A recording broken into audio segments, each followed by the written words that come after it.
In a world where laughter was king. No in a world, Jack. What do you mean, no in a world? It's not that kind of movie. Oh? Okay. In a land that... No in a land either. In a time... I don't think so. In a land before time. It's about a comedian, Jack. One man. No. When your life is no longer your own. What does that mean? When everything you know is wrong. That's wrong. In an outpost. No. On the edge of space. There's no space. A girl. No. Two girls. No. Now. No. More than ever. Stop it. A renegade cop. I hate you. A robot renegade cop. You're fired. You're fired. No, you're actually fired. I'm fired. Get out of the booth, Jack. No, I like it in here. Wherever you are, make it T-T-T. Truth Frequency Radio.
Broadcasting straight to you from a large spaceship currently at war with mainstream science. Meanwhile, the peanut gallery's upset at NASA, wasting some of our tax money. Kicksat 2 was a shoebox-sized craft that launched 105 Cracker, no, not the white people-sized satellites, that stayed in orbit for 3 days, transmitting a signal down to Earth. No lead shields, no aluminum foil protection, and they not only survived in the harsh environment of space, but were also able to transmit radio transmission using a few milliwatts of solar power. Shenanigans are now declared. It was good. And I just saw that story. Hello, everyone, and welcome to Strange World, where the truth is often stranger than fiction. I'm your host, Mark Sargent, the creator of Flat Earth Clues, which propose that all of us are living inside a Truman Show enclosed structure thousands of miles wide. Check it out at enclosedworld.com or just Google Flat Earth Clues. If you can't find it, well, you're just not very good at the internet. For those of you listening to this on YouTube and you want to hear the show live as it happens, please go to Truth Frequency Radio for the latest schedule. Currently, the show is on Tuesday nights at 7 Pacific, 10 Eastern. And yes, Caroline, if it is not June 4th, 2019, you're listening to a rerun. Quote of the day goes exactly like this. Think of how stupid the average person is and realize half of them are stupider than that. That was said by none other than the late, great George Carlin. The Mark Sargent 2019 challenge is in effect. This is my personal declaration of war against mainstream science. I, Mark Sargent, put forth a challenge to any university, foreign or domestic, to loan me a self-contained spacesuit, put me in a vacuum chamber, and pull the switch. Find out what happens. For more information, please check out Flat Earth Clues Part 13, The Lost Nail. Announcements. Do I have any really good announcements right now? Let's do the conference schedule really quick. There's a new one that I'm going to be speaking at. First off is going to be the Take on the World Conference, August 22nd through 25th. That's going to be in Ohio. Look that up if you get a chance. Then I'm going to be doing the Gather Conference, which is not a Flat Earth or Christian-related conference. That's in Stockholm. It's going to be September 12th, followed by the UK conference. I'm going to be there at least the September 13th to the 15th. It looks like I'm going to be doing some street activism up in Ireland. We'll see how that goes. The Mount Shasta conference is going to be September 18th through the 23rd. The Amsterdam conference, which I do not even know if I'm attending. I haven't been invited either way. to that yet, so we'll see how that goes. That's not until September 28th, and of course, the final conference of the year, as far as I can tell, is going to be the big Dallas U.S. mega conference, and that's going to be November 14th and 15th. So check it out when you get a chance. Phone number to call in, by the way, tonight, and the phone lines are wide open as of right now. I don't know what Paul did to the phone lines. I'm going to blame him, Paul on the plane, the show right before mine. But the phone number to call in is 213-233-3998. That's 213-233-3998. If you're in the UK, don't forget the country code, and then dial 44203-383. Oh, geez, where are my glasses? 393-2871. And if you're going to listen only, what it says on the screen here is 641-793-7117. So the main phone number to call in, though, is 213-233-3998. Other than the conferences, don't forget to pick up the Flat Earth Sun and Moon app by DITRH, otherwise known as Deep Inside the Rabbit Hole, otherwise known as David Weiss. And that's all I got for announcements and conference stuff, other than, I'm going to be, as long as I get my stuff back from Rick Hummer, I'm going to be, when I'm doing my speech during my Q&A session, I'm going to be giving out custom-made Illuminati cards from the Illuminati card deck. These are custom, though, at the conference in November, just to let you guys know. I don't know if I'm going to get any others and bring any others to any of the other conferences, but I'm definitely going to do it in Dallas, and then I got to figure out if I'm going to actually wear my lab coat for my set, because apparently, rumor has it, I may be opening this thing.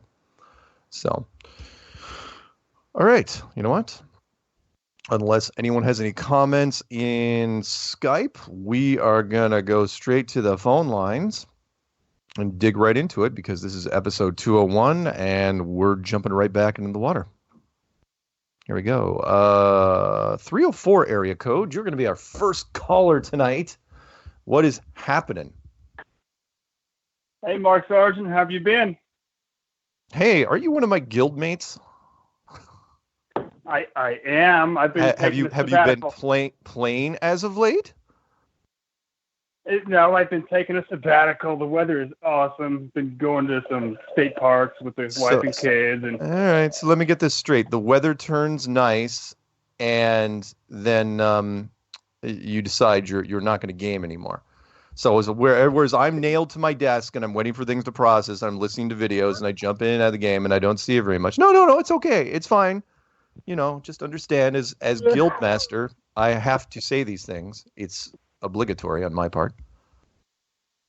Get your butt in the guild, man. Leroy. Why aren't you in game, man? We got dungeons to run. That's one of the nerdiest things I've said all week. Oh, I know. My older brothers are saying, Nate, you got to hold out the classic. Hey, but whatever, classic, come on. You can't go backwards. You can't. There's no way. I'm not even touching classic. I'm sorry. I've gone too far. You play 14 years in a row. I'm not going backwards. And it doesn't matter. They said they're going to do, it's like, you know, all about the stat squishes, not to geek out for you guys, but they're thinking about doing a level squish. That's what I heard next, which is like, so we're at 120 and they're just going to take our levels backwards. Why? Yeah, back to 70 probably. Oh my God, that'll be so horrible.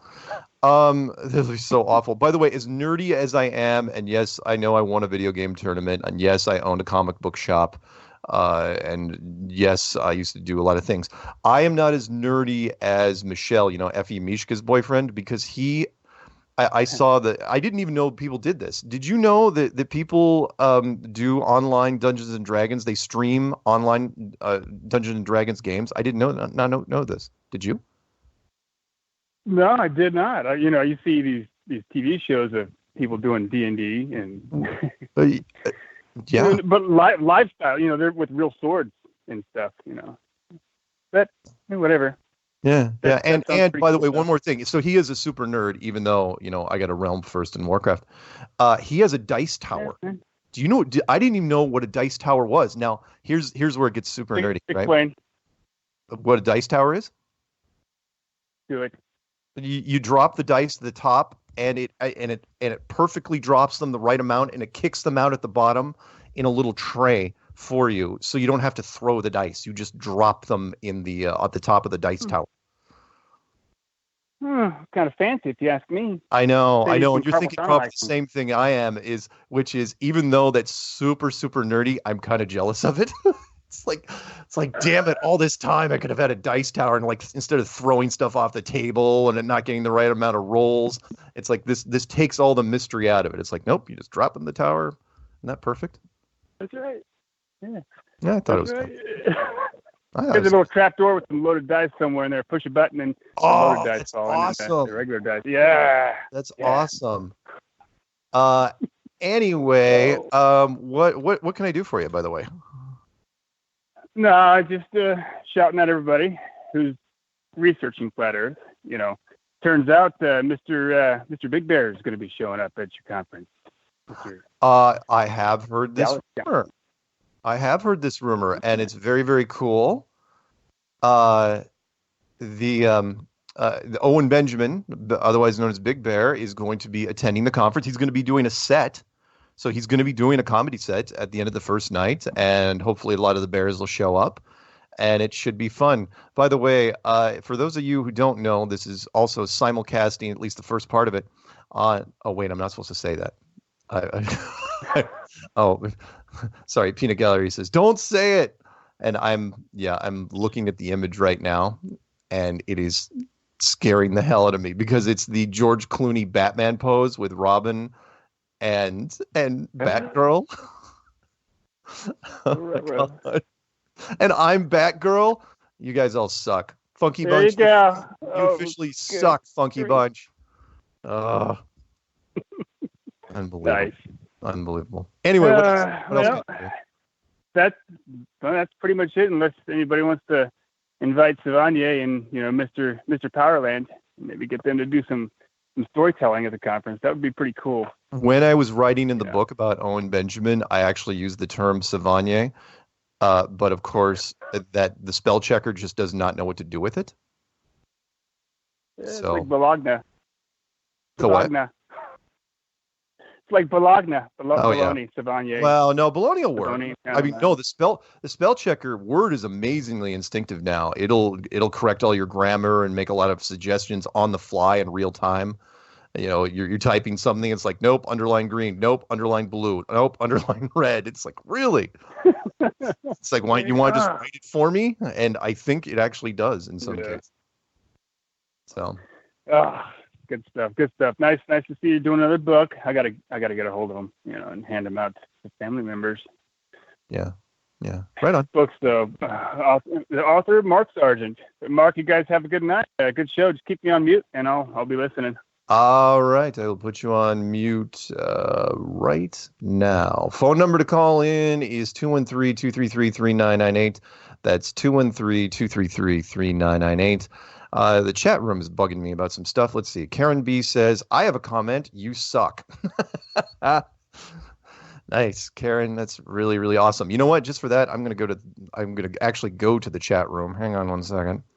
And if you guys have any questions in the chat room, and I don't often do this, but I've got it muted, and I think I can pop out chat because I do not want to look at the image of me in a Batgirl suit. And let's go to that. That looks good. So thank you, Karen, for that. Let's see here. Mark is sporting hair longer than mine. So, you know what? I'm just going to announce the people in the chat room real quick. And then I'll go back to a comment, David. Well, you know what? Let's do David Weiss's thing first. I'm sorry, I'm all over the place today. So David Weiss says, you are the one that sent me an Owen NASA clip, and then I started making clips. You get credit for finding him. No, Mr. Weiss. No, you get credit for bonding with him, which nobody could do.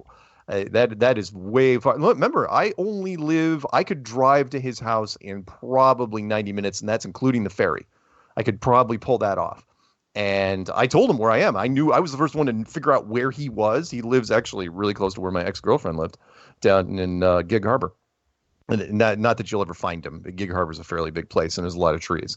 So I'm not giving anything away here. But no, DITRH bonded with him, and I watched the whole thing, and it was amazing. You know, there was this wonderful moment. I even put this in the book where Owen was trying to figure out David's accent. and he mentioned the neighborhood that was right down the street from where David was, and I thought that was awesome. So really, really enjoyed that. Let's see here.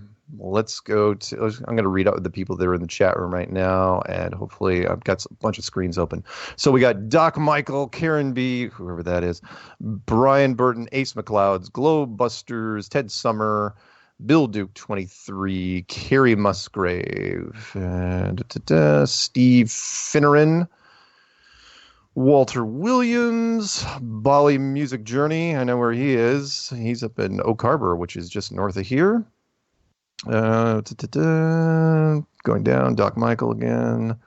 Doc Michael. You guys are chatting it up, aren't you? Walter Williams, Doc Michael, Jibby Jedi. Globebusters. All right. That's good. While we're here, you know what? There was an article I might as well read. I was going to do it on a separate show, but I might read it now because I don't mind, and I can wait for the phone lines. By the way, the phone number to call in is 213-233-3998. That's 213-233-3998. And there was an article I wanted to read real fast, and I think we got time. Yeah, we got 11 minutes. I could punch this out pretty quickly. It's from Eurogamer.net, and it goes into the whole virtual reality thing. And I want to talk about this real fast because, as you guys know, I'm a lifelong gamer, and once a gamer, always a gamer. So it's called. You guys can look it up. It's called "You Never." It was sent to me by a listener. You're never really outside in a video game, are you? And it's Skybox Mindedness. One of the more pleasantly creepy things I like to think about when playing video games is that even when you're outside, you're never really outside. Take Animal Crossing, an outsea as outdoorsy a video game as I have ever played in the classic original. You look down on the landscape from a sweet parental distance, and it's all green grass and trees and the occasional rock. Man, the fireworks can go off on certain special evenings. You can see them reflected in the pond, in the sky above, but in the water below. What could be more outside than that? But then you walk to the edge of the village, and what's this? A polite cliff face, or an ocean, or a train line with a hint of a tunnel that looks like it leads nowhere so much as exit stage right or left. That tunnel looks like a canvas prop in a local theater group production, and it makes you realize that this village, shuddery thought, is hemmed in. And maybe that goes for the sky overhead, because it can't just have been left open, can it? I am very wonky about what constitutes reality in terms of the possibilities of video game geometry. Part of me still thinks that if the designers of Animal Crossing had left the roof open, as it were, your animals could accidentally travel too high and be met by radioactive bustle of ones and zeros, the code of the game leaking into the world of the game. Laugh at me, whatever. I am sure that there is some kind of boundary up there, some kind of vaulted roof on which the stars are merely painted. I am sure that the reality of every video game space is enclosure. Every designer must have a strategy for boundaries, how to conceal them, how to make them natural, how to guide the eye and the feet away from their illusion-shattering surfaces.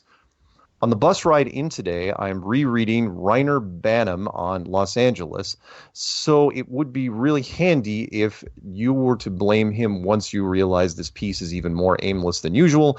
I suddenly understood that it doesn't actually matter if I'm right or wrong about enclosure anyway. It doesn't matter if there's an example somewhere of a game world open to the void, or if I've fundamentally, shamefully misunderstood the way the games are built, assuming that in every game that presents a sky, there must also be, is this the word, a skybox?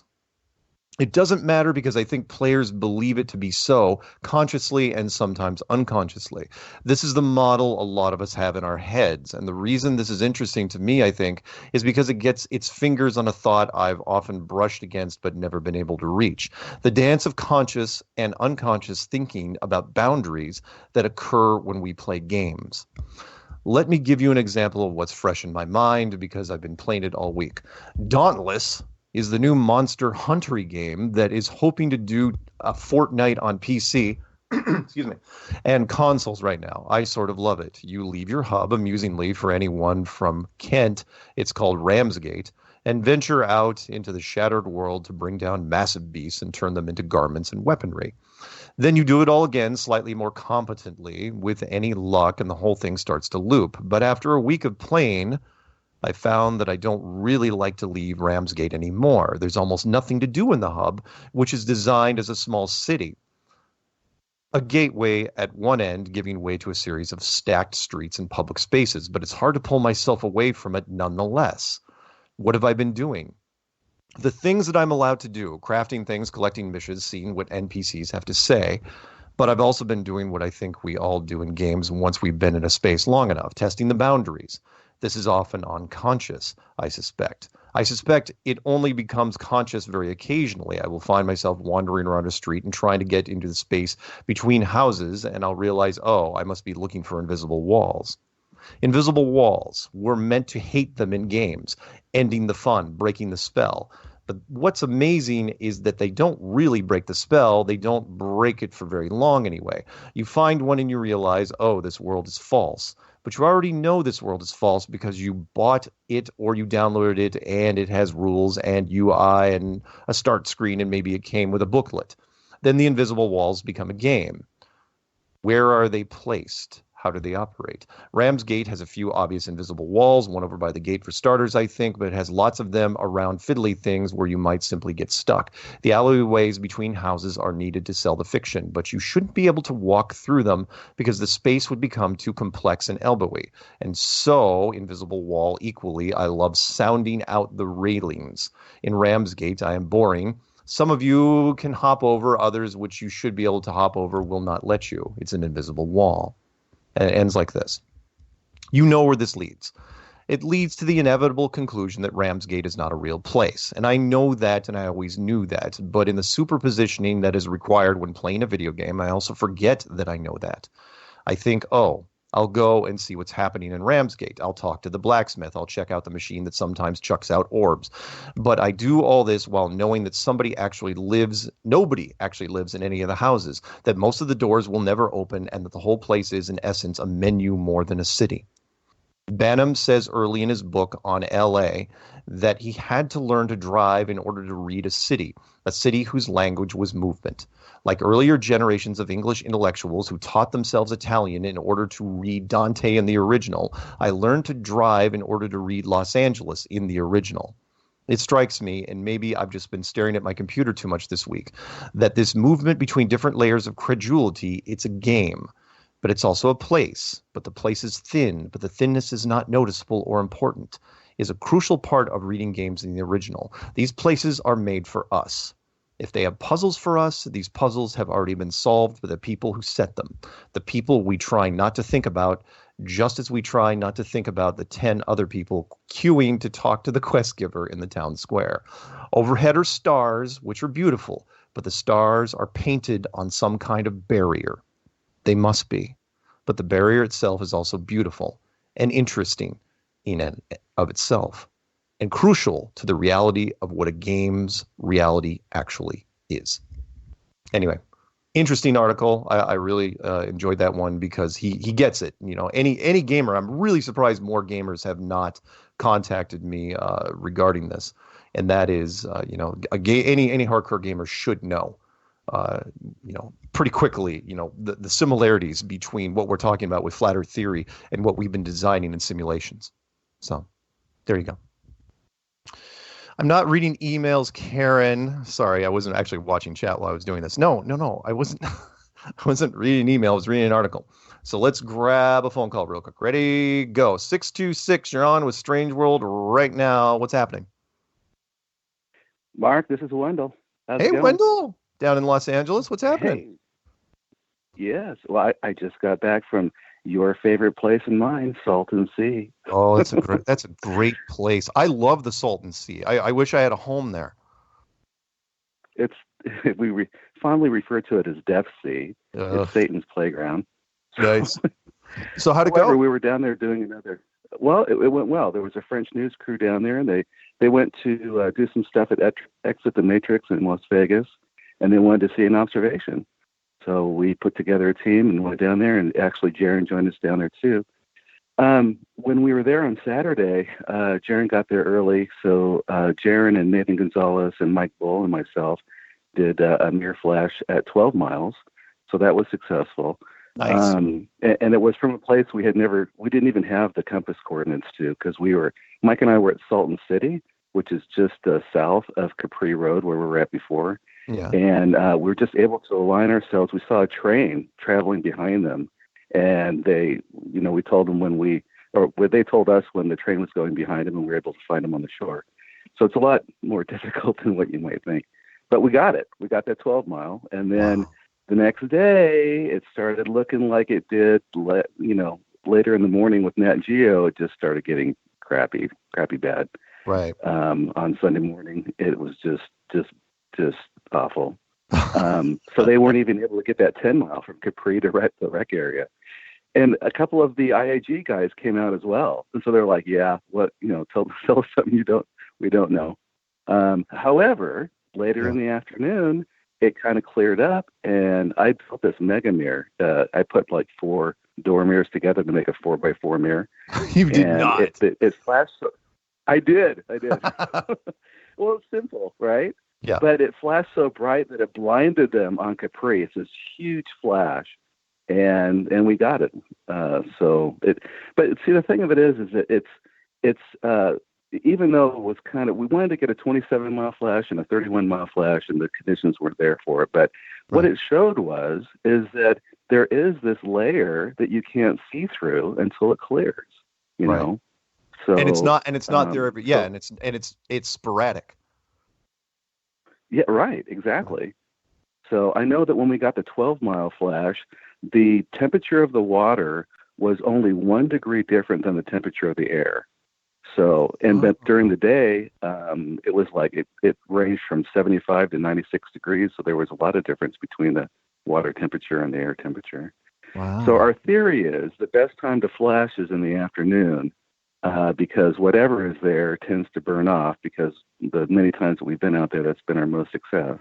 Right. And maybe it's when the air temperature equals the water temperature. I don't know.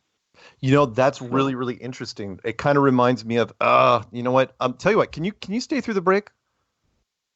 Yeah. Okay, let's do this, because we're going to go to our first break, and when we come back in 3 minutes, just hang on. I'll mute you for 3 minutes, then we'll come back, because I want to talk about this more, because this is a very important test. Super. And so anyway, the phone number to call in, guys, is 213-233-3998. And if you've never called in before, please, by all means, long-time listener, never-time callers, that's good English, please call in.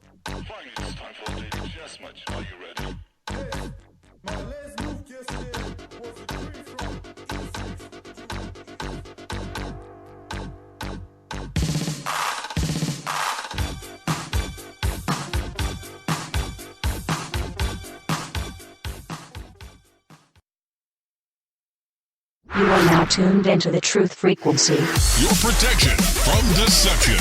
TLR. Truth Frequency Radio.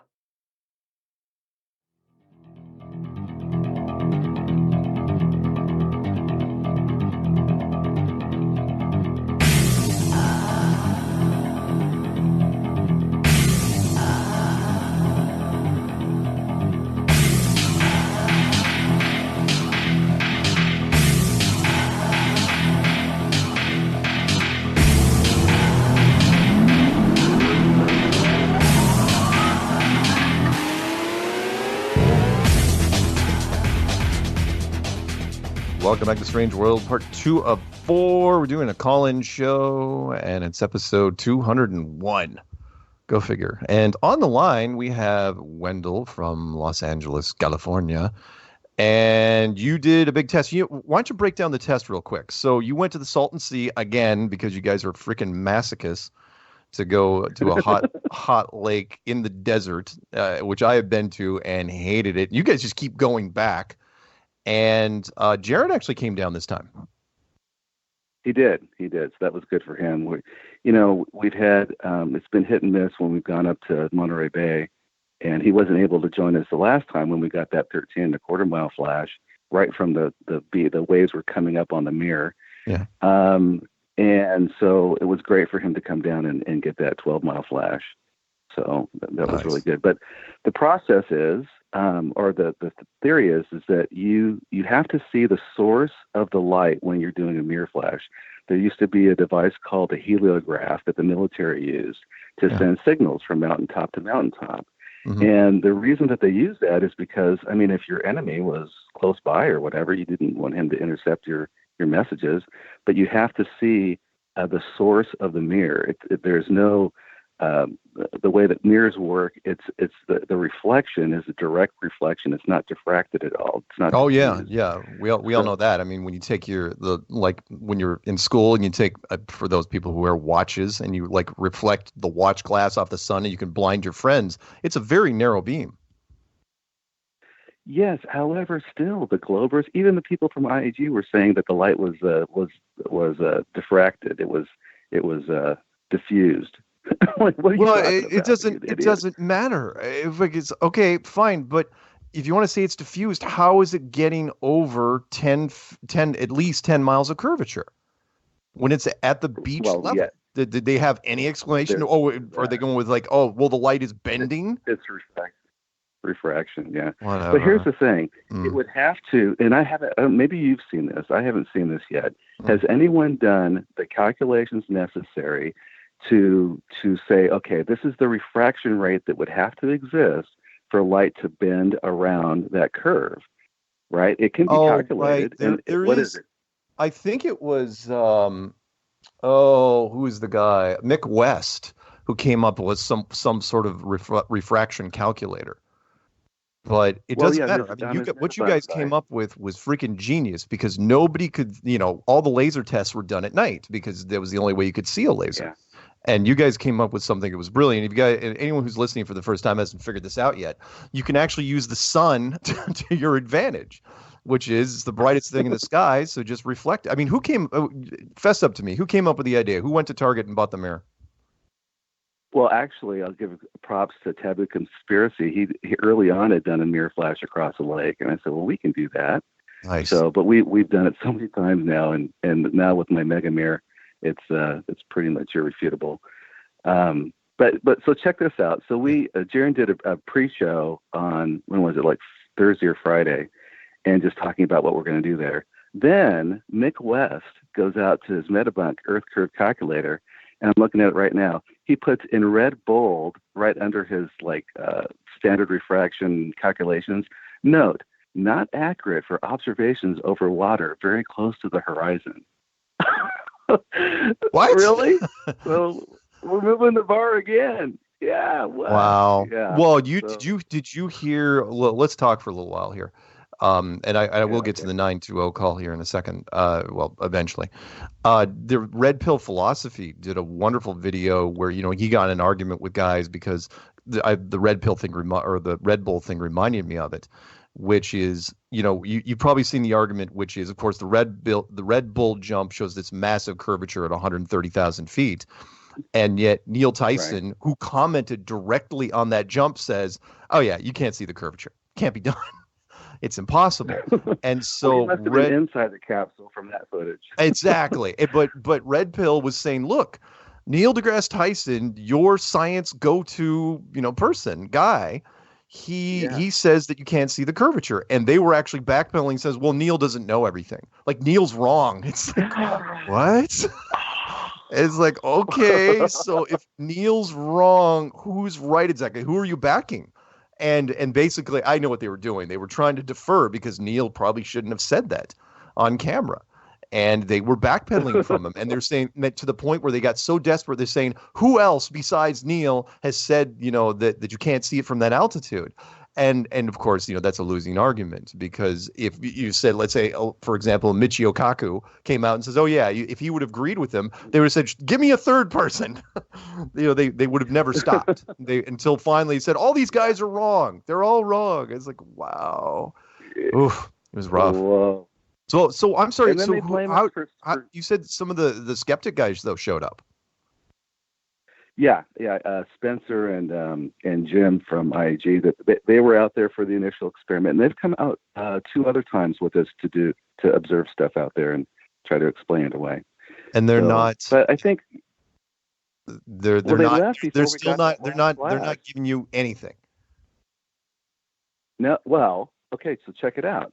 They did their own like filming and stuff, and we've been requesting for the past year, because it was like a year ago, wasn't it, when we were out there with It was a Nat year Geo? ago. Can you believe that?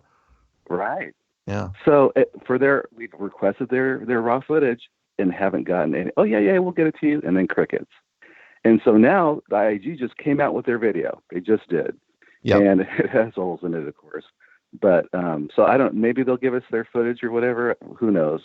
But we know that we could all see. By the way, you're absolutely right. I'm glad you caught that.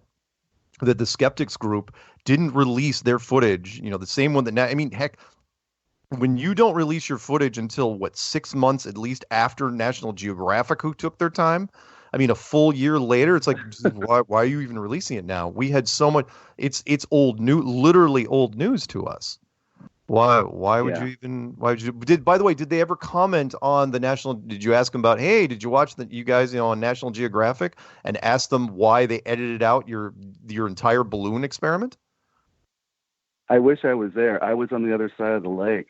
So, No. But I mean, like the IAG guys, I'm surprised they didn't complain. It's like they spent all that time setting up the experiment, and then National Geographic never even mentioned it. Did not exist. Yeah, that's true. That's true. They did include some of that in their stuff. They showed a still photo of the balloons falling when that one popped.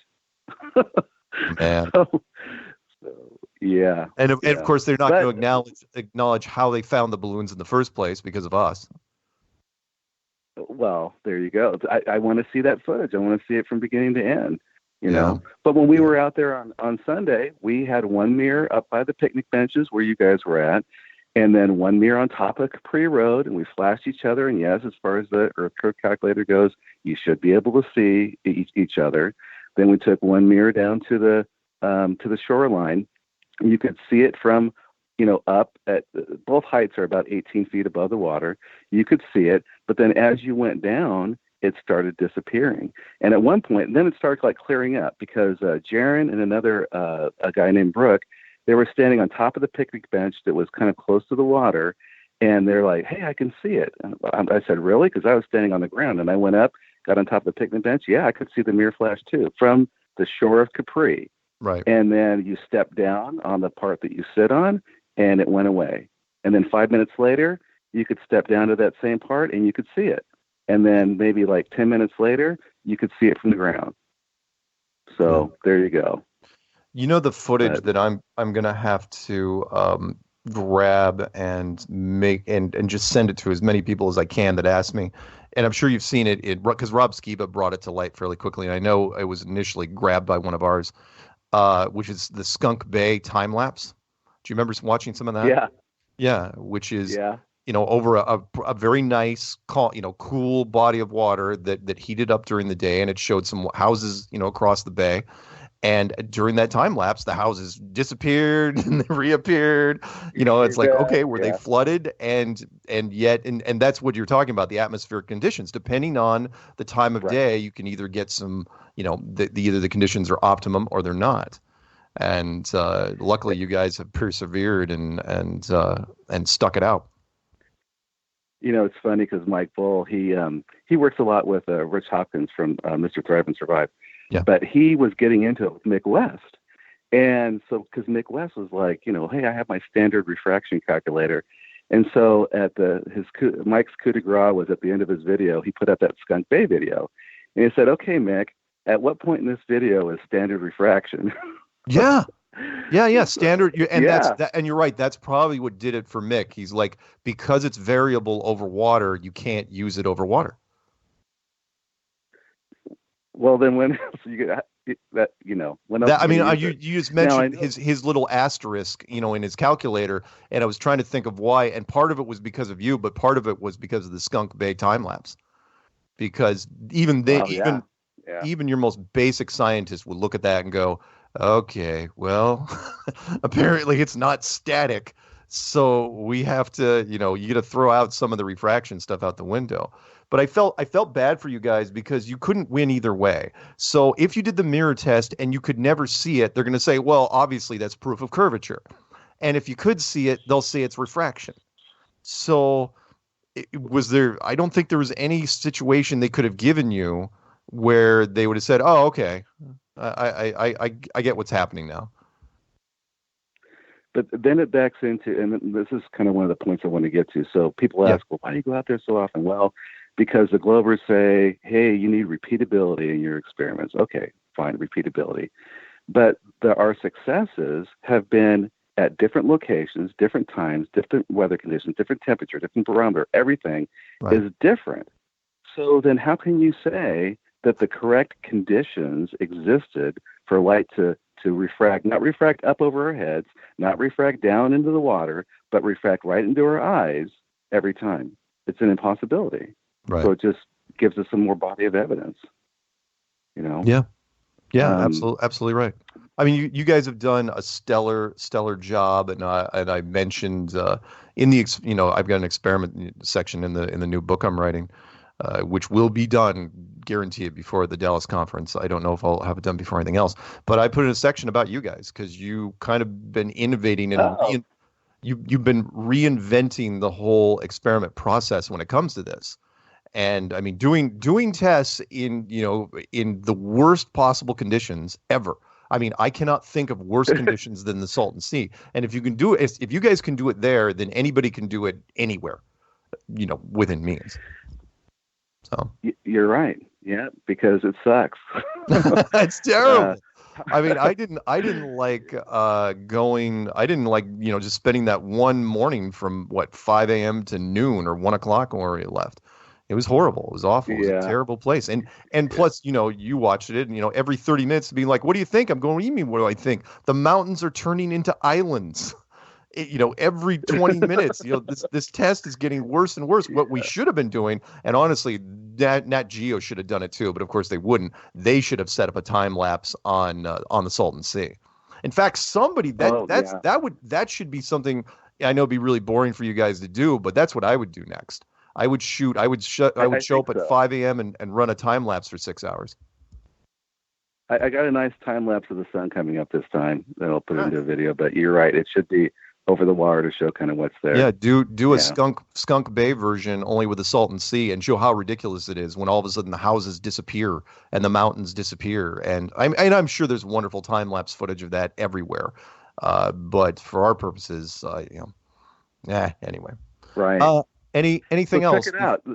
Go ahead. One more thing. There was a guy that was over by Capri that was in like in the air in a paraglide. You know what a paraglide is?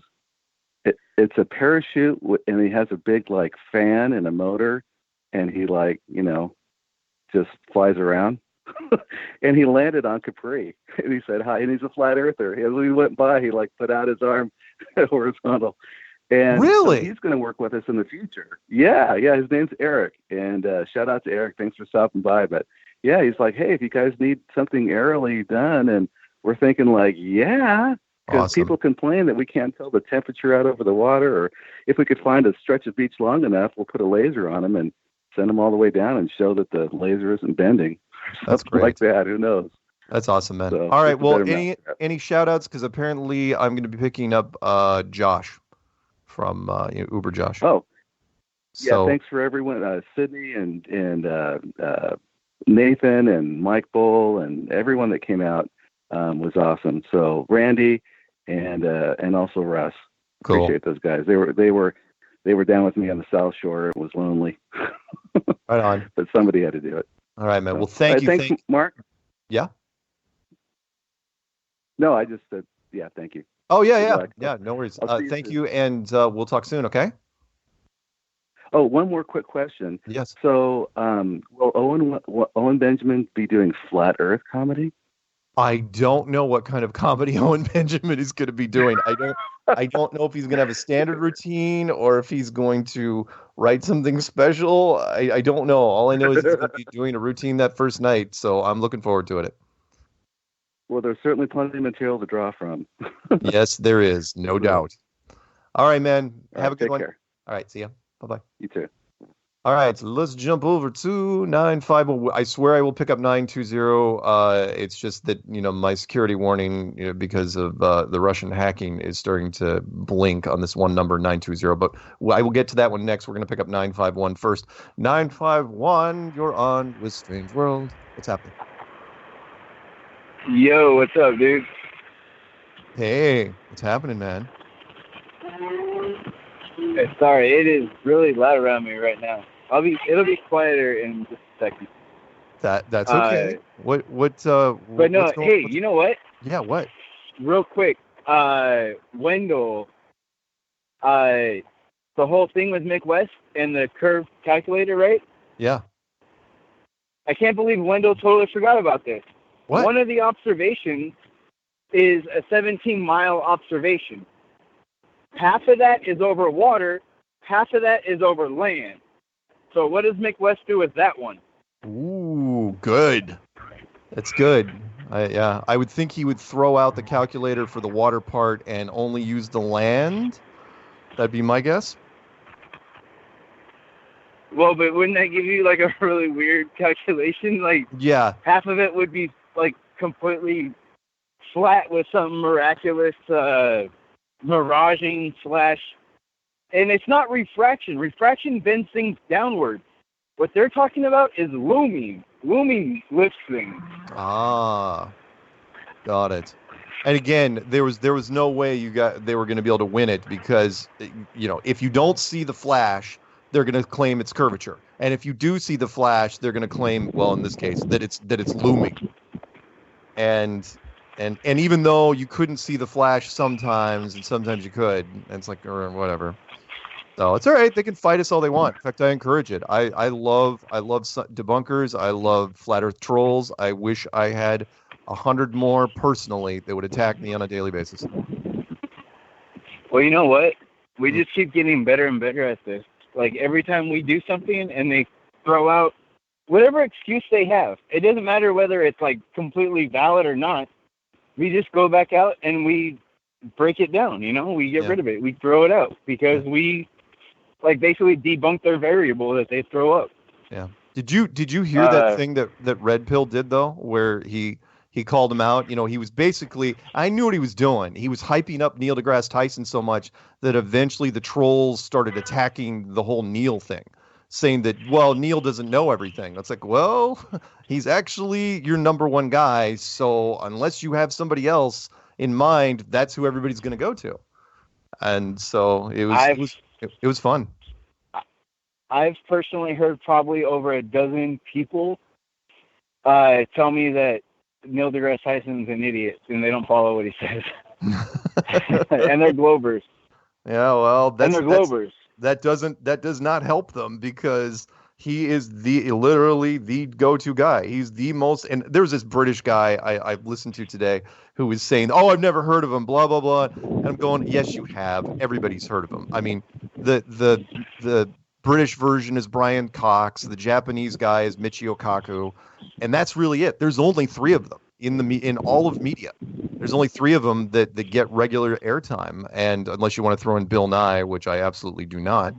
So anyway, it was fun. Did you see his latest thing where he was like all pissed off? Who? Bill I think if you, Bill Nye. It was like, I don't know, maybe like 3 weeks ago. Oh yeah, where he was basically they had paid him to say that climate change is absolutely real and the planet's going to burn. Yeah. Yeah, and he was like, it was weird because like they try to do it as if he was like talking to adults now, like I mean, I think part of it was like kind of almost him saying, "You listened to me when you were a kid, now like grow the fuck up," or something, basically. Something along those lines. Yeah, he's trying to get all serious. And it's funny that you'd mention him because he's in a section that I wrote called Enemies of the State, where he was in the right place at the right time, which was he got a skit going where he played this nerdy science guy, and when it was syndicated, all those kids grew up. No different than like a Sesame Street or a Electric Company thing, only this time it was picked up by Disney. And so, yeah, you've got all these people in media who are like, oh, yeah, I remember him. He's super science credible. We should put him on the air and have him talk about climate change or the Mars rover or quantum physics. And it's like, he has a bachelor's degree in mechanical. That's all he has. He never got his master's. He never got his PhD. He was an actor. The old saying, it's like, I'm not a scientist. I just play one on TV. That's it. Yep. That's him. That's all he ever does. Oh, it kills me. He has milked that thing 30, 40 years. He still wears the bow tie. I know. Well, let's face it. If that's what pays the bills, that's what he's going to do. And, it's almost required. I think he tried to do some events where he didn't wear the bow tie or the light blue lab coat, and people are going, it just didn't have the same effect because it's got a subconscious subliminal thing that happens with people. Anyway. That's just horrible. I know. But yeah. So one more thing before I get off of here, so you can get to the other callers. Oh, okay. Dude, Cavendish completely destroyed, man. Okay. Completely. Elaborate. Utterly just blown apart. I'll send you the PDF. I found Cavendish's papers, right? Yeah. Thanks to Anthony Riley. Anthony Riley, Sleeping Warrior. I was watching a debate where some dude called him out and said that he doesn't respect him at all because he completely throws out Cavendish. And so Riley goes, well, let's take a look at Cavendish real quick. And so when he was looking at the Cavendish papers, I ended up downloading them so that I could look through them. And I found something quite interesting. What? That I've actually talked about before, where it's not so much gravity, it's more electromagnetism with Coulomb and Coulomb's law. How Coulomb's law, it is the same equation for gravity, just with different variables. And it's funny because at the end of the second page on Coulomb's papers, or not Coulomb's papers, but Cavendish's papers, he mentions Coulomb and some guy named Sir Mitchell, and he says that Sir Mitchell is telling Cavendish that Coulomb has done a lot of experiments as well in dealing with the same kind of thing. Yeah. And they need to publish their paper before he gets his out. Now, Cavendish or Coulomb didn't do anything with gravity, dude. Coulomb was all electromagnetics. So if they're doing something that mirrors Coulomb, they're dealing with electromagnetics. They're not dealing with mass attracting mass. So yeah, Cavendish is a bunch of crap. Oh, and the gravitational constant wasn't added till like 100 years after he died. So that's a bunch of crap too. That sounds about right. Yes. Good. That's great. That's great research. Like it. So yeah. Besides that, sorry I couldn't get out there to the Salton Sea with all the people that went out there. Would have been awesome to see everyone, but I wasn't able to make it. That place is a death trap anyway. Yeah, no, it's Salton Sea. But yeah, no, shout out to the free team. Shout out to Wendell. Shout out to Zulu for hosting the chat every Tuesday. And yeah, that's it, man. That's all I got right now. All right, man. Well, hey, you have a good one, and we will talk soon. All right, dude. Peace out. Yeah.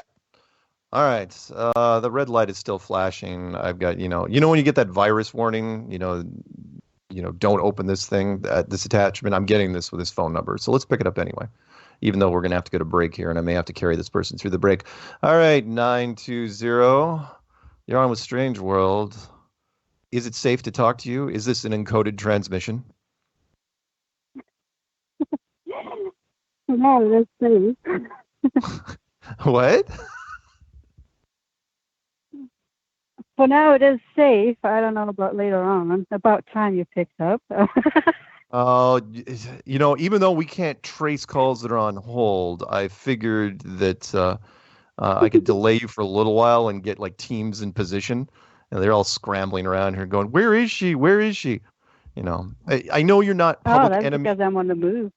I know you're not public enemy number 1 on the FBI's list, but you're definitely in the top 10. Hey, we're going to go break, so hang on for about 3 minutes, okay? All right. Okay, hang tough.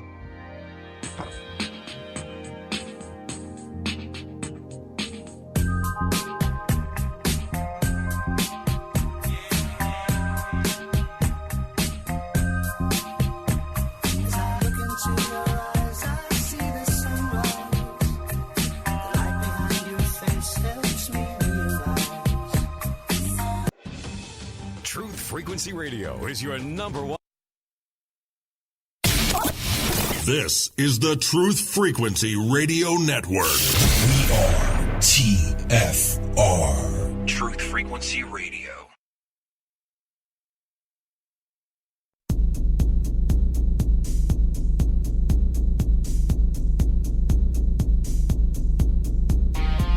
Major Kong.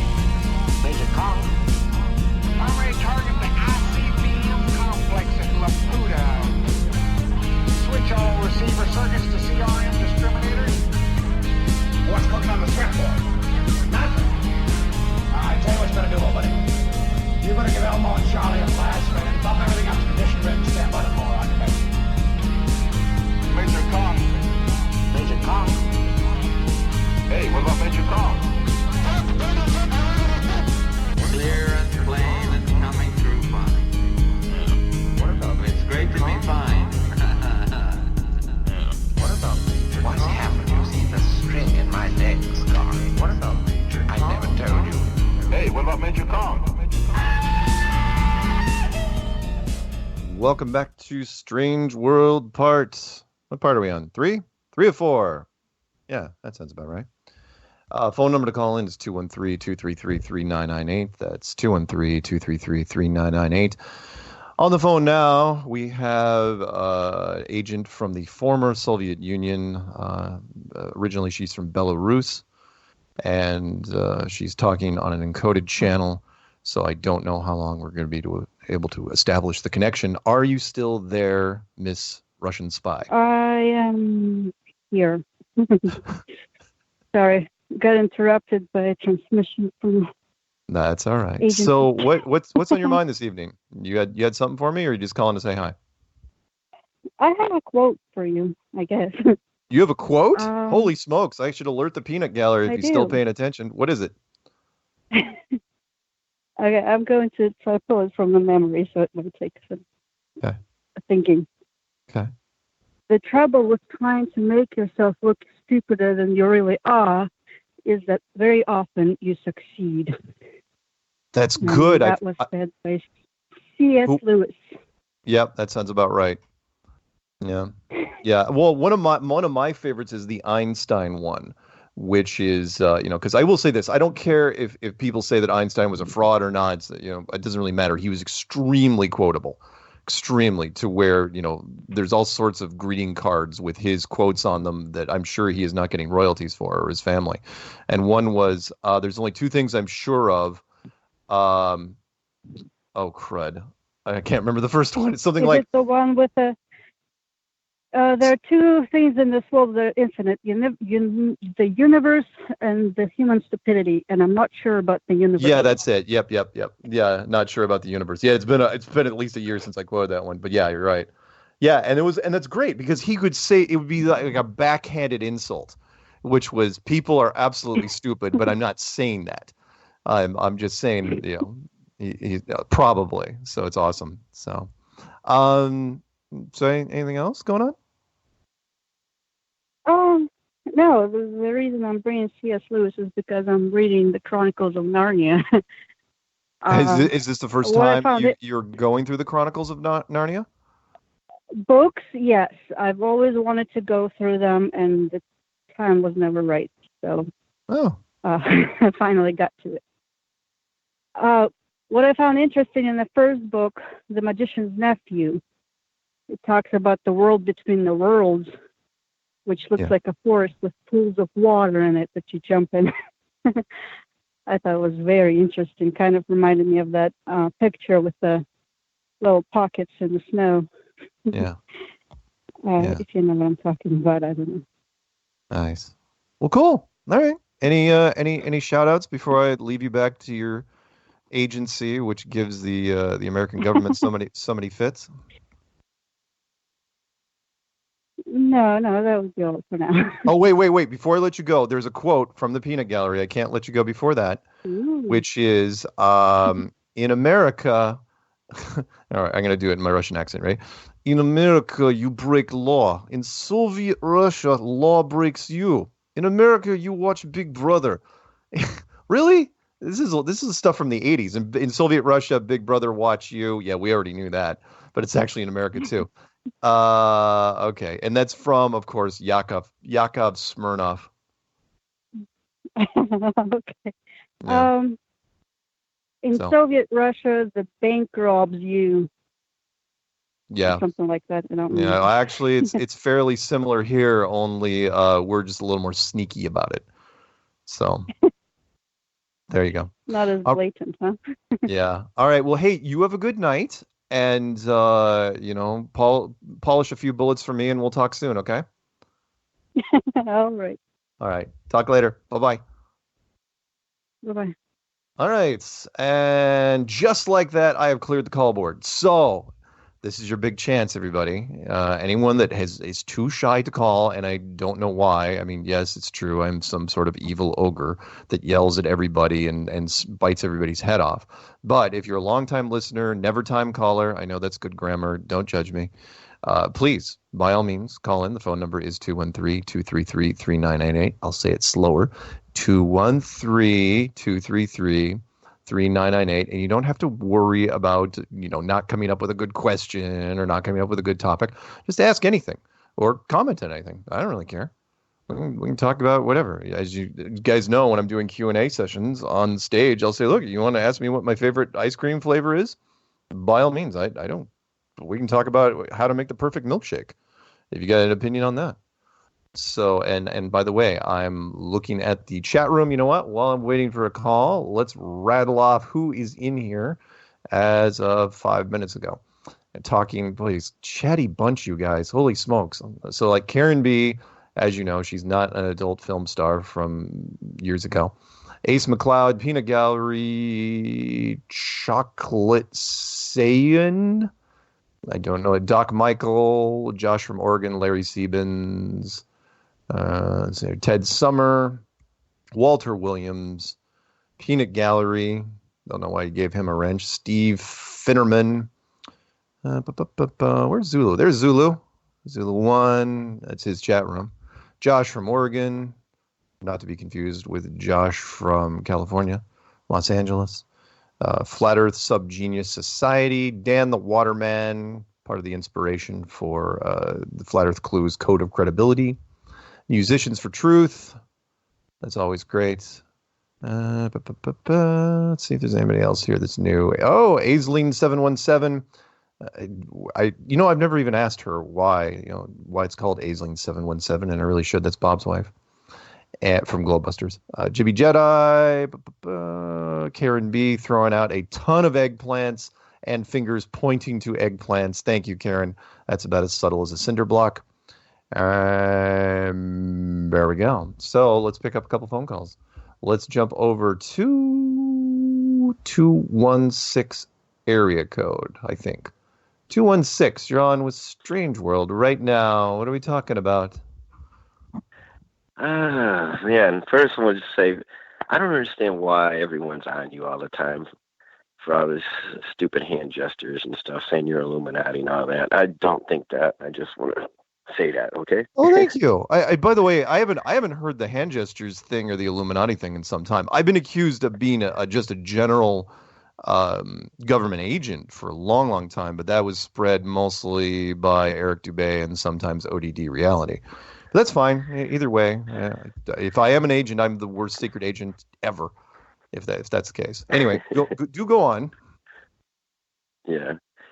I'm thinking it's about time we need some kind of an event, for Flat Earth. You know what I'm saying? It's like all the information, is out there. We can present all that. It need to be some kind of an event. Do you know about we're doing a conference tour this year, which is brand new. Did you know that? Well, a conference tour. What do you mean? Yeah, I mean I've already done basically sorry, I clicked on the wrong thing. I know he's in. Oh, you mean you're going to be going on a different place? Oh yeah. I mean, we've already done 3 conferences now. One in Los Angeles, one in Canada, and one in New Zealand, and there's still 6 more to go. I mean, we're doing Ohio, Stockholm, London, Mount Shasta, California. Where in Ohio? That's a great question. Hang on 1 second. I can look it up for you. One sec. I'll find it. I'm here in Cleveland. That's why, Oh yeah, it's pretty close. I think. In fact, I'm staying at. I'm going to be staying at the Holiday Inn Express in Cleveland, Cleveland Vermilion. Does that make? Oh, Vermilion. Yeah, hang on. That's about an hour away from here. Well, that's. Hey, look, dude, that's pretty close. So it's going to be August 22nd, 25th, the Bellowa Beach Vermilion. Yeah, that's about an hour from Cleveland. Well, I don't think I can get it that much any closer than an hour from you, dude. You gotta remember, most people. No. I'm not complaining. I'm just telling you. That's all. Oh, okay. Yeah, that's going to be quite a few. I mean, granted, it is still a pretty heavy Christian conference, but there are a bunch of flat Earth speakers that are going to be there. But that's the one that's going to be closest to you. If you were only going to go to one conference this year and you didn't want to travel out of country, I would go to Dallas in November, because that is going to be that's the big U.S. conference. It's the same people that put on the first one in Raleigh and then the last last year in Denver. Yeah, but what do you want? What do you want to happen?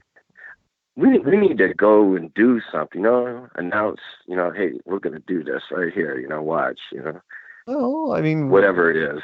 Normally, the experiments are saved for outside the conference, and I mean, there's street activism, which is done by other groups in other places. Yeah. But I mean, don't sweat it too much. I mean, I know you want the world to change now, and trust me, I have talked to a ton of people. Well, I'm just wondering. I'm here in Cleveland, and we've got the All-Star baseball game next month. Yeah. And I'm just wondering if there's something. If there's an event. Well, if any, you know what? Let me do a shout out. If anyone wants to organize, I mean, you're more than welcome to. But I know we do stuff. In fact, the guys if Chris Bailey, the guy, it's just an idea. No, it's not a bad idea at all. And that is, if you guys want to do some sort of meetup, some big sort of meetup / street activism next to the All-Star game that's happening in Cleveland, which will be in July. Is there a chance I could just leave my number with you? Yeah, and throw it out there. I could open my house up to whatever. Give out your email address and your phone number. All right. You gotta actually know it though. All right. Email address is jmc9193 at AOL.com. Okay. And my phone number is 216-310-1115. Awesome. I don't believe I just did that. No.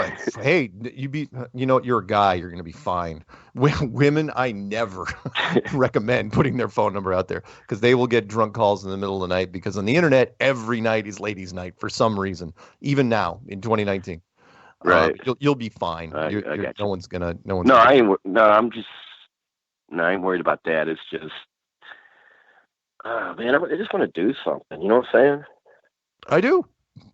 I know. Trust me. The enthusiasm, one of the side effects of Flat Earth, which I'm writing about, is extreme enthusiasm. I mean, you feel restless. You want to do something. Me, I mean, seriously, I wanted to change the world instantly, but I knew that it had to be done in stages, because if you're going to be sort of grassroots, it's got to spread somewhat naturally. So don't worry, we're getting there. We're getting there, man. Oh, yeah. I'm real positive and all that, and I think you're doing a great job, and keep it up. You know what I'm saying? All right. Well, right on, man. All right, man. Any shout outs or anything before I let you go? Shout out, he's probably not listening, but Elmer, how you doing? Doing a great job. All right. Cool. Thanks a lot, Mark. Have a great night. Have a good one. See ya. All right, brother. All right. Phone number to call in is 213-233-3998. That number again is 213-233-3998. And great chance, like that guy right there. I don't think he and I have ever spoken before. If you have listened to the show for a while, remember, I've been doing the show now for 4 years, and it's amazing how many people I talk to. It's like, oh yeah, it's the first time I'm calling in 3 years. It's like, what? No. Call in. Phone lines are open up right now. We can talk about whatever you want. Seriously. And meanwhile, I'm just going to look at the chat room and whatever these guys. Seriously, the Zulu one chat room is always a little strange. I mean, it's not ridiculously strange where it's not kid friendly, but it's just these guys are all over the place. Anyway, sorry. David Weiss just sent me a thing. Let's see. I didn't believe what you said about her being an adult star, but those tattoos are undeniable. Oh, yeah. David Weiss and I have been really theorizing on if Karen B actually was in the adult film industry. I know that I gave her sort of a fake backstory because, she's all dark and sultry and she's got a lot of tattoos. Don't say that or mention her by name. It's funnier that way. Oh, yeah, I see. You probably should have prefaced that in the first part, because now she's going to hear it, and now she's probably going to comment and say, something horrible like "You're going to die, Sargent," or "I'm going to punch you in Dallas." I know you guys were probably thinking she was going to punch me in the nuts or something, but I said Dallas because it's funnier. All right, so phone number to call in is 213-233-3998. It's 213-233-3998. I am not going to read emails because Peanut Gallery says don't read emails. So if anybody wants to call in, yes, Karen should call in and Zulu should call in. You know what, Funky Bunch, I don't know what you guys are doing. This is, oh, wait a minute. Here's a call that's coming in. Oh, do I really want to take this one? Yeah, that's all right. 905 area code. I'm pretty sure you're up there in Canada. What is happening? Yeah. Oh, not much, Mark. Just woke up, so I'm sorry I missed the majority of the show. You just got in just now? Well, no, I just woke up from a nap. Isn't it like 10 o'clock where you are? You got a nap. Is it like 10? It's 11:15. So it's a quarter. Oh, you're on East Coast time out there? I didn't know that. Yep. So why are you taking a nap at 11 o'clock at night? Do you have like some weird schedule, or are you like a vampire? Well, I told everybody at work that I got bit by a beaver, but you did not tell me that. I actually is that a thing? Because what, beavers are venomous? No. Well, no, they just have large front teeth. But so I was walking to work this morning, and the sidewalk jumped up on me, and I took a tumble, and I've got road rash on my knee and my elbow and my wrist, and so yeah, and I kind of hurt my back too a little bit. So that's just me falling down. But I told everyone about a beaver attack, and then I told them the honest truth right after, of course. Oh, God. I mean, I don't know. Rough day. Why not tell them the truth? Why not tell them you took a spill? Why would you? I mean, in a beaver of all things, why did you just say you got trampled by a moose? I think they would have believed that more. Well, there's not really many moose in Niagara Falls, nor beavers. But is there any wildlife that could have caused you harm that would have been more believable than a beaver? Actually, we do have the occasional cougar, but they're rare. Mountain lions and stuff. More rare than rabid beavers? And by the way, yes, I'm doing this as like sound bites for the chat room so they can just tear this thing apart. But yeah. And again, because I never lie, because you can't be dishonest and be a flat earther. So you make a joke about a beaver attack, and then you'd be like, no, I fell as I was walking in. Yeah. But it just looks really bad. You know what? I don't necessarily agree with that you have to be completely honest if you're a flat earther. It's not like Liar Liar with Jim Carrey, where it's like, I can't lie. I don't think it's like that. What I have said, and you've probably heard me, I will never do anything malicious to anyone ever again. Now, if, a little lie here and there, I don't think it's gonna, I don't think it's gonna hurt anyone too much. But would I lie to actually hurt somebody maliciously? No, I would not.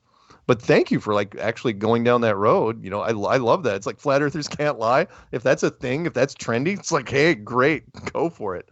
That's awesome. That's my personal code.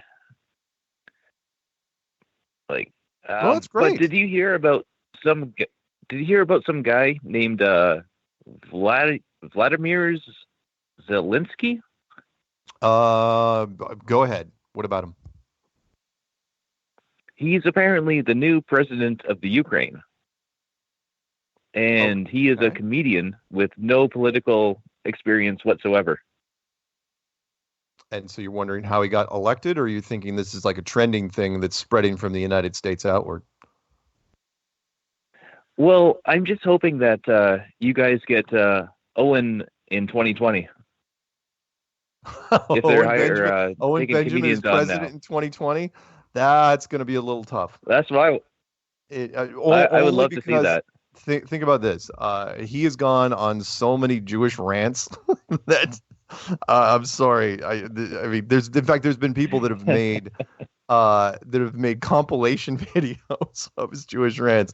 I don't think his political office is going to be his future. Sorry, I don't think you can do it. Hell, if he even made a tenth of the rants that he did, he would have a tough time. So no, I just don't think it'll happen. But thanks for. I know, seriously. I like Owen Benjamin. I hope to meet him one day. And I'm sad that he's not necessarily my next door neighbor, but he's right down the road. So I'd love to run into him before Dallas. I just don't know if it's going to happen. Yeah, that's certainly fair enough. Yeah. Anyway, just one last remark. Yeah. So my dad was talking about his heroes, the Apollo astronauts, blah blah blah. Yeah. I told him my heroes growing up were the Teenage Mutant Ninja Turtles. And they're pretty much the same damn thing. Huh. All right, then. Yeah. Huh? All right. We'll talk to you later, Mark. All right. Take the next caller. Okay. Have a good one, man. Joe Jackson waiting for it. Joe Jackson waiting for it. I will have it for you in just a few minutes. All right. See ya. Bye-bye. Bye. All right.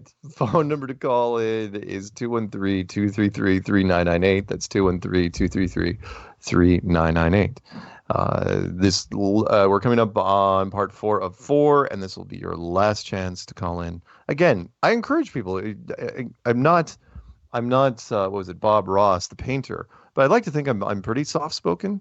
And if I can actually make it through a phone call with Ginger there, from Canada and not browbeat him into the ground, I think you're pretty safe. So by all means, anybody who wants to call in, just to say hi, just to wish me well, or you can give me a belated congratulations for the 200th episode, which I did, which I think is pretty good for a weekly show. It still doesn't necessarily compare with Patricia Steer, who is about to break 300. Oh yeah, by the way, as far as I know, there is not going to be a Hot Potatoes show tomorrow. Patricia is meeting with the Pope at the Vatican and will be out of the country at least for the next few days. But no, seriously, she's not doing a show tomorrow. She sent me a little thing. Says can't do a show tomorrow. She got tied up with something. So tomorrow I'm on my own. Yes, I know. Peanut Gallery says, why not? Well, don't ask me. Ask the Queen. I am but a humble servant who basks in the glory of her 1,000-year reign. Seriously, though, never, ever, ever. I mean, I'm not kidding you guys. If anyone ever comes across a magic wand, never give it to her. The body count would put all the Hollywood action movies to shame, including John Wick. And I have not seen John Wick 3. I've heard mixed reviews on that. So, oh yeah, by the way, if anyone wants to call and talk about movies, by all means, please let me know. Let me see here. I'm going to read a couple chat things real fast because I got 2 minutes until the final break. Let me see here. More BS out of Virginia. Yeah. Sorry. And I know it makes me sound callous, but if there's any shooting nowadays that doesn't go into double digits, I don't even look at it because I'm American. And that's just one of the things we do now. So let's see. Karen, no. She has a hot date. No. Who put roofies in my coffee? Hot sex, Mark. You wouldn't know. Haha. That's funny. You spelled no wrong, Ace. You illiterate turd. Now it's frickin' Parkland BS. I'm whittling a wand for Patricia right now. Now that's funny because if anybody could make an absolute magic wand, I would bet Karen could do it. And she probably has a tree just for it that she sacrificed. with some sort of ritual. What else? Yeah, Major Kong. Nice. All right. Oh, heck. Let's do this real fast. So 845 area code. Ready? Start spreading the news. I'm leaving today. I want to be a part of it. New York, New York. That's right. With my vagabond shoes. That's right. What's up, Mark? How are you? Hey, I'm good. I'm good, man. Hey, I love it. We're only gonna be able to talk briefly, and then I'll hold you over for the break. Okay. Okay. So we got like a minute. So what's happening out in New York? Not much. Nice weather tonight. Chilly, clear. Loving the callers. Everybody's been outstandingly funny. Awesome. And awesome. Shout out to Belarus. And you should have hung up on Ginger Nuts. The nerve of that guy waiting till now to listen. you know, I don't know. Well, hey, I'm flattered that he actually woke up for the show. You know, it's 11 o'clock. It's like I was having a nap. It's like I woke up. It's like, okay, I catch the second hour. Whatever. That was funny. That was definitely funny. Oh my God. Oh wait, okay, I'm sorry. So we're gonna go to break, go ahead. and let's see. The quote is real fast. It's always good to find out you're going to be working from home unless you're a firefighter. It's funny. Yeah. Good. That's a good quote. Good. That is a good quote. Man. I wanted to talk about movies. So well, let's talk about movies, but you're gonna have to wait 3 minutes because we're going to music right now. So hang tough. Alrighty. Awesome. I mean, put you on mute so you can make all sorts of noise. Yep. Check wallet for his name. His face is in the muck. I think his zipper's stuck.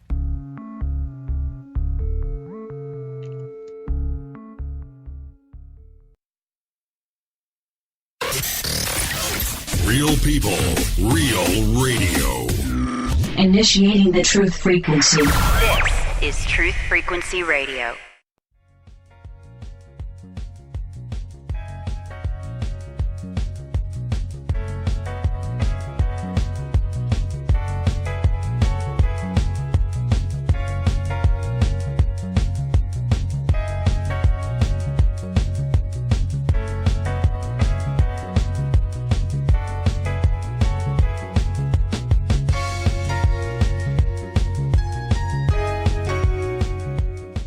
Welcome back to Strange World, part 4 of 4.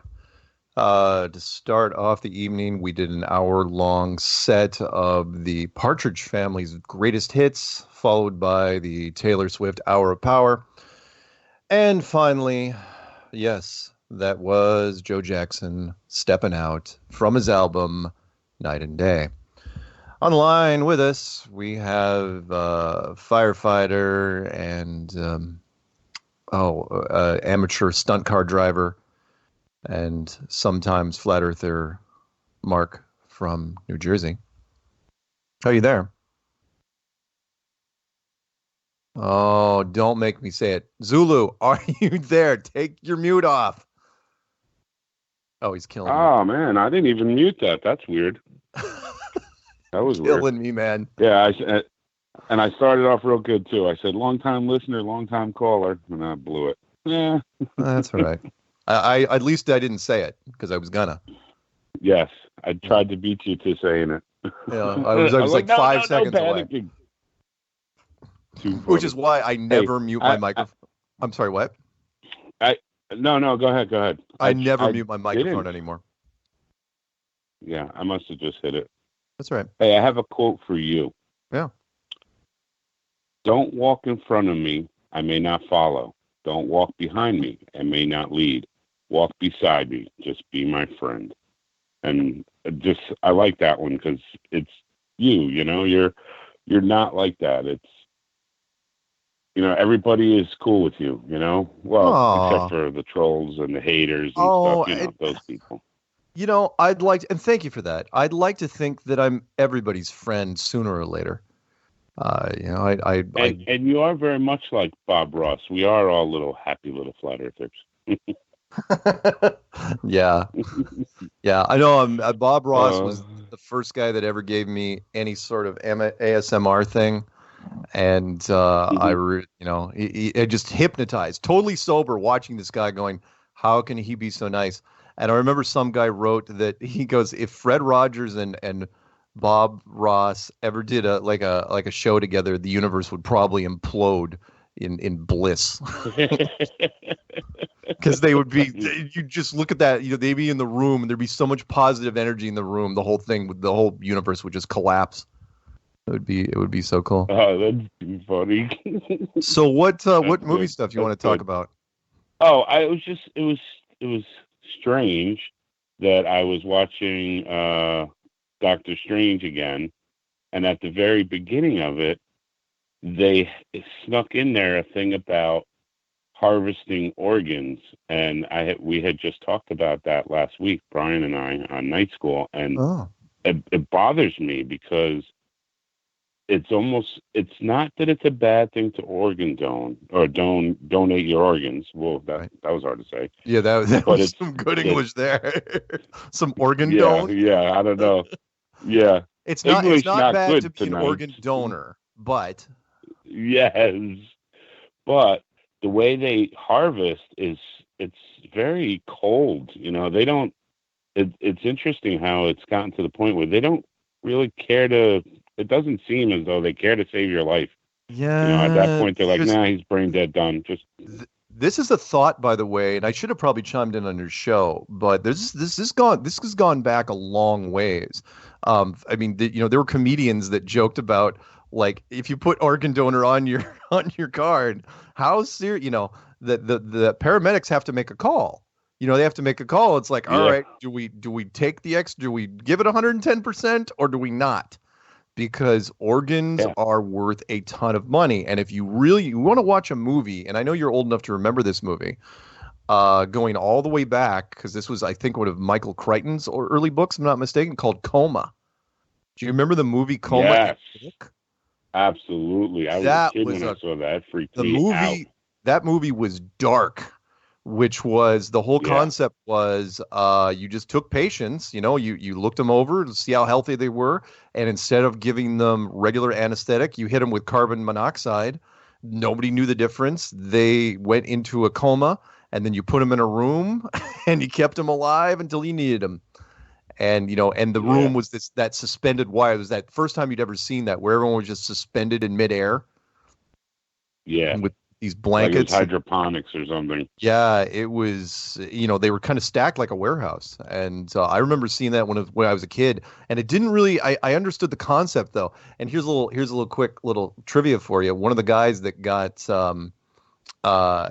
whacked, he was like his perfect health and he went under and they harvested his organs, was a younger Tom Selleck. Nice. He had knee surgery or something. Yeah, right? something like that. And he just went under for routine surgery. It's like, nope, coma. Yeah. Nope.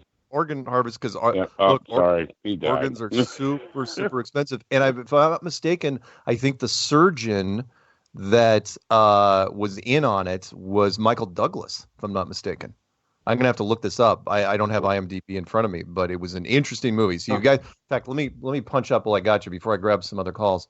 The one quick sec here. IMDb,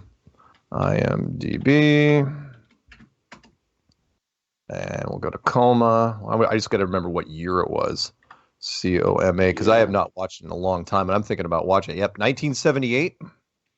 It goes way back. 77, 79. Yep, 78. And the casting was, Michael Douglas was the surgeon. And I'm trying to think of who broke the whole story open. I don't even see who it was. Dr. Susan Wheeler. I forgot her name. It was a woman, Guinevere Bujold, and nobody remembers who she is. But yeah, fascinating. Yeah, she was. Yep. Now I'm looking. Yep, there's Tom Selleck. Yeah, great film. So you guys get a chance, check it out. Anyway, what else you got? It's scary. Well, I know you have some other callers. I have a quote for Belarus. Okay. Be who you are. Say what you feel. because those who mind don't matter, and those who matter don't mind. There you go. There you go. So shout out to Belarus, Effie Mishka, Karen B, Ace McLeod, Peanut Gallery, you, Mark Sargent, Nathaniel, Larry Stevens, GB Jedi. Oh my God, there's so many people that are cool out there. Yep. Love all of you. All right, man. Hey, we'll talk soon. And I'm going to Myrtle Beach the second weekend of August. If anybody wants to meet somewhere down Myrtle there. Beach, Flat Earth meetup. Well, we'll talk about more before then. But if you want to do a meetup near Myrtle Beach, I'm sure we can make it happen. I'm gonna try. Karen's close. There's other people that are close down there. Just Jack, bunch of people. Cool. All right, man. That'll be fun. Cool. All right. Thank you, Mark. You're the man. I try. Have a good one. See ya. All right. Bye. Bye.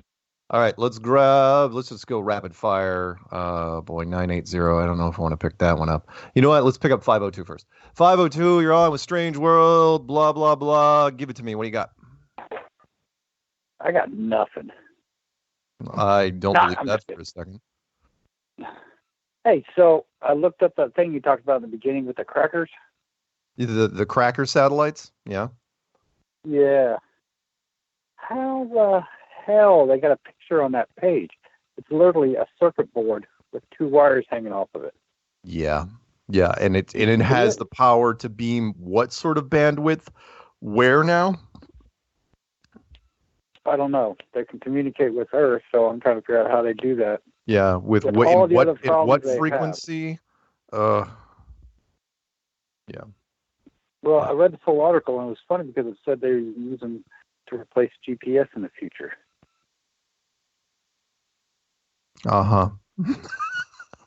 But so they've got a military contract already. They're gonna fill the skies with. I'm sorry. Let me go off on a quick rant here, and I know we still have time. And yes, I'm going to pick up 980. Yes, I'm going to pick up 214, and I will try to pick up 716 if I can knock those out. But I got to mention this real quick. Satellites. Here's the big thing that bugs me, and that is, and they didn't really discuss it in WALL-E. You remember the animated movie WALL-E, where when they left off world? Oh yeah. You had to punch through. Basically, you could walk on top. There were so many satellites you could basically walk and just jump from one to another. The problem is that if they are spinning around the world, orbiting the Earth at ridiculous velocities, you will have a cascade effect eventually. Sooner or later, the stats, it would absolutely happen like it happened in Gravity, the movie. And that is once the first few satellites go off kilter and start knocking themselves, it turned into a pinball gallery.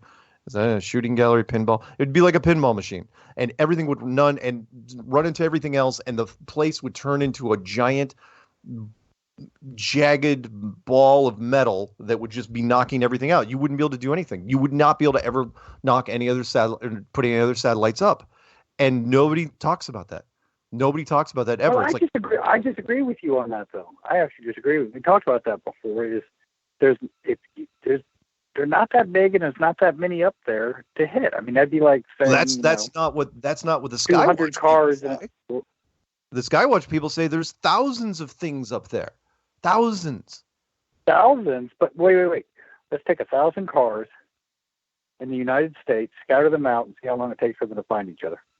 No. I get what you're saying, but if they keep moving, it will not take long before one runs into each other. If the paths intersect in any way, shape, or form, and remember, it only takes one to go off course. So yeah, it's like, okay, we've got on a freeway system, but if one rogue car decides to go off, by their theory. The what? That's why I don't think they're spinning around. That's why I don't think they're spinning around a globe. I think they're more fixed into a. I do too.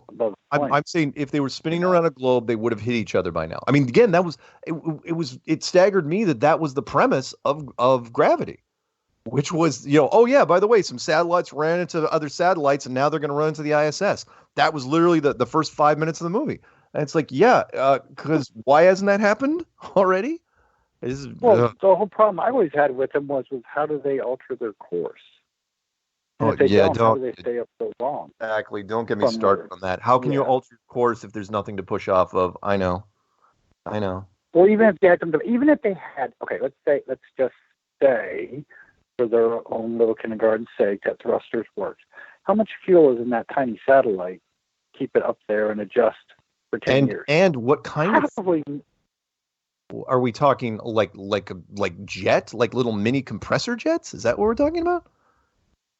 I don't know. Well, you know how I did read how they supposedly alter the Hubble to change where it's looking. How? You're going to love this. Do you know how they do it? No. Gyros. Whatever. They have gyros. They're spinning, so they just move around the gyro. Is it the same gyros that would be in Chris Hadfield's guitar? Those gyros? I don't know. Maybe they're actually making gyros. I don't know. All right.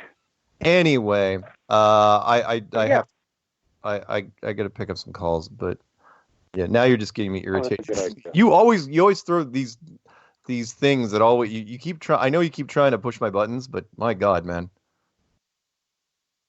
Getting good at it. yeah, When do I yeah, get the keys again? That's what I want to know. killing me. Oh, you'll get. Oh, All right, I'm sorry. man. You'll get the keys. Probably at the end of this month, maybe. Maybe. Ooh. Yeah, you might have them on the June. Well, actually, we'll see. Maybe not. I know at the very least you'll have it at the end of when I go to Ohio, and probably, you know what? Probably when I go to Indiana, if I'm not back, because I get back on the. We'll see. Your callers have 2 shows to look forward to. All right. Yeah. Thank you, man. That's awesome. All right. Hey, you have a good one. We'll talk soon. Later. All right, let's jump over to 214 area code. 214, you were on with Strange World in the last segment. What is happening? Hello, Mark. This is Jan. I've got a question. Yeah. I've always wanted to ask you for a couple of years, and it's really going to sound really dumb, and I know you'll be able to help me with it. It's about that tree that falls in the forest that nobody hears because no one's there to observe or listen for the sound. Right. Would you like me to? No, that's Okay. not my question. Okay. It's really going to I think you can help me with this. It's been bothering me for a couple of years. Whenever I heard you talk about it, if I leave my home and go out and get the mail, come back in, and there's a piece of porcelain broken on the floor, because I wasn't there to hear it, did it not make a sound? That's not a dumb question, by the way. It's not? Nope, Oh. it is not at all. And I'm glad you brought this up. And after my call with you, I'm going to pick up. I swear I'm going to pick up 980 area code, and then we'll see about 716 and 360. I don't know if I can make it to 360, but we're going to try because we got 11 minutes left. But okay, so here's the deal.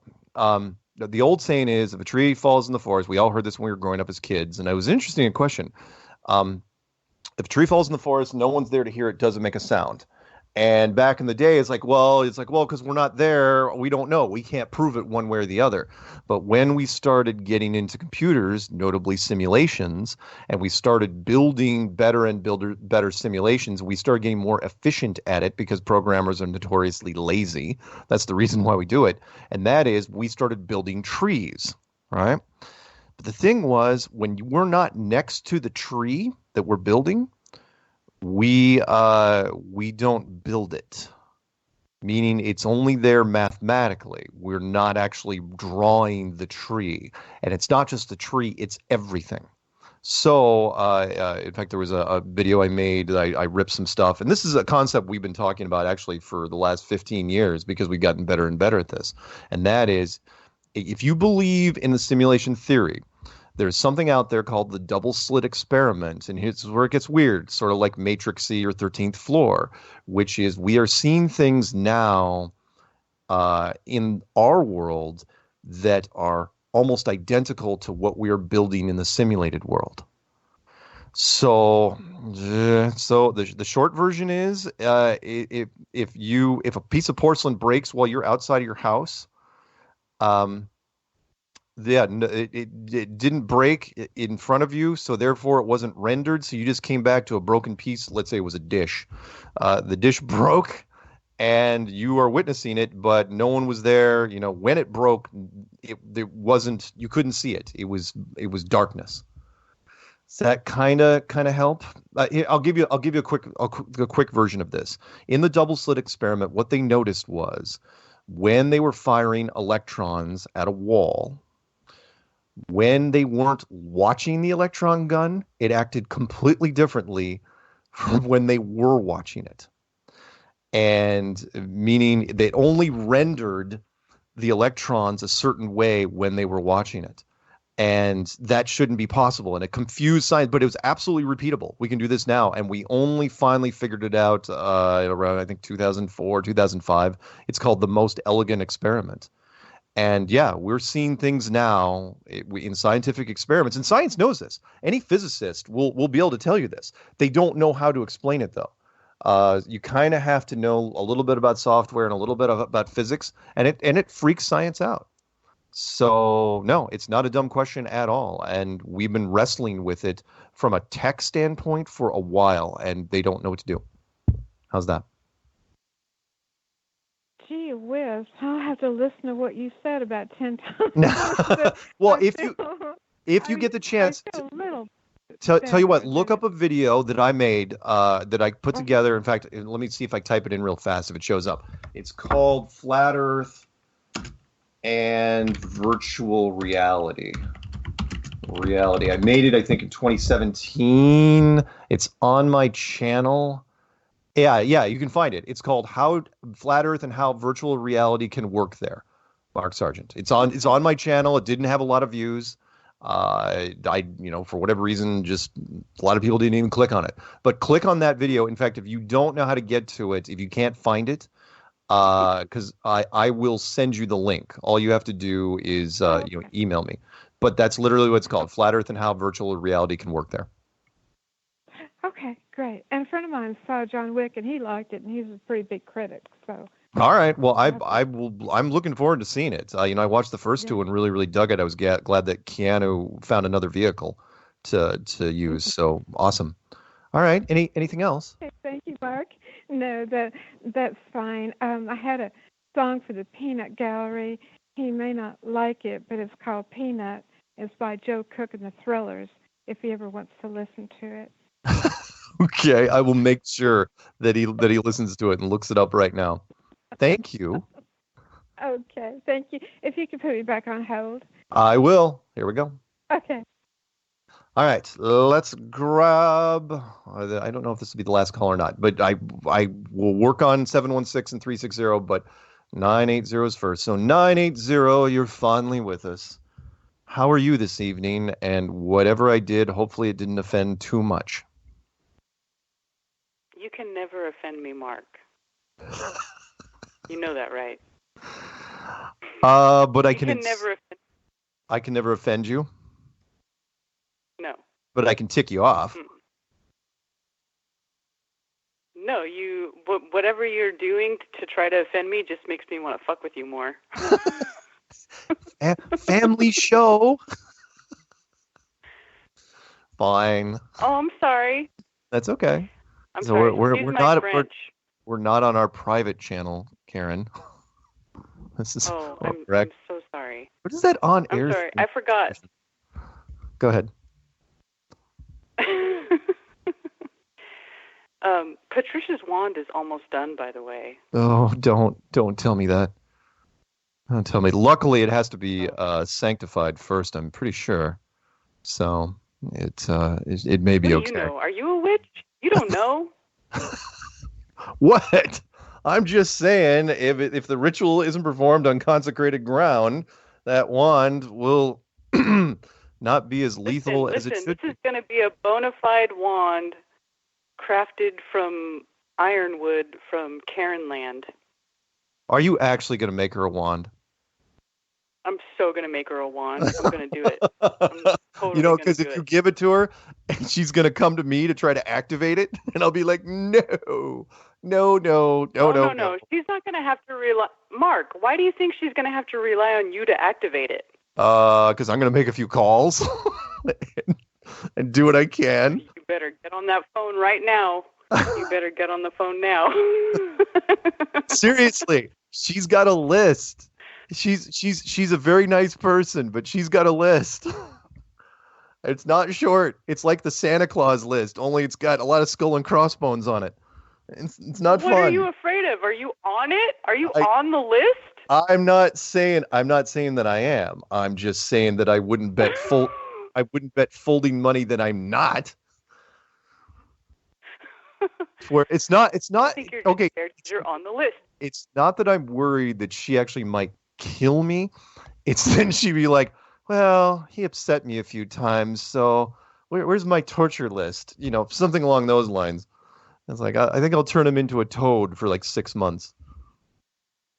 Mark, I'll be honest. I think that you're giving yourself way too much credit. I don't think she wants to kill you. Oh, well, that's nice. I love the chat. I think if Patricia wanted you dead, you'd be dead. Yeah, that's true. I think you get a point there. Yeah, but Ted Summers says, Mark's on the list. Yeah, whatever. Anyway. Hey, you know what, though? Yeah. When are we going to have our shoot-off, Mark? Because you and I need to have a shooting competition. You owe me a shooting competition because you wormed your way out of it in Denver. You snuck away like a whore out the back door of a church. Do whores sneak away? I think whores usually just walk out with carrying their shoes with them. Did you hear what I said? Out the back door of a church. Oh, right. Yeah, that's actually pretty accurate. What are you talking about? I was completely vindicated. Totally vindicated. But as far as shoot-offs, I think I told you, or I said this somewhere, where I was always worried about shooting with you, or kind of like being with you for an extended period of time, because it would turn into like a real Mr. and Mrs. Smith fight, where we would just have this shoot off at dawn, and then we both get hit, both fall on our backs, but you would get up because you got shot in the shoulder, but you hit me straight in the forehead, and so I'd be dead, and that's how you'd walk off, and then you roll the credits. It'd be a great ending, I think. Sad, but great. Well, but I think at least I win. At least I win in that scenario, but I still think you're giving yourself too much credit. Oh, you don't think I'd get a shot off? Oh. Well, I don't know. You won't even shoot against me in the range, so I don't know. I got nothing to go off of. I'm just, And by range, we're... It's a little different. It's a little different than the video games. I guess. All right. We'll work on it. We also have to come to terms like what we're shooting, because you're a 5.56 woman and I'm a 7.62 kind of guy. So I don't know. What are you trying to say? I can't handle the big rounds? No, I'm not saying. Oh, I'm pretty sure you could handle the big rounds. You talked to just Jack. Jack came to my house, and you asked him who shot the biggest rounds on my property that day. You asked him. Yep. What you don't know is I'm actually getting a little heated listening to this. And good thing the show is wrapping up right now. Hey, look at that. We got 15 seconds. So thank you, everybody that called in tonight. I will, of course, be here next week. Same flat time, same flat channel. So, hey, Karen, say goodbye to everybody for me. Okay, I love you, Mark. Hot sex. Perfect ending. And 3, 2, 1. Music starts to play. Thanks, everybody. And we'll see you around next time.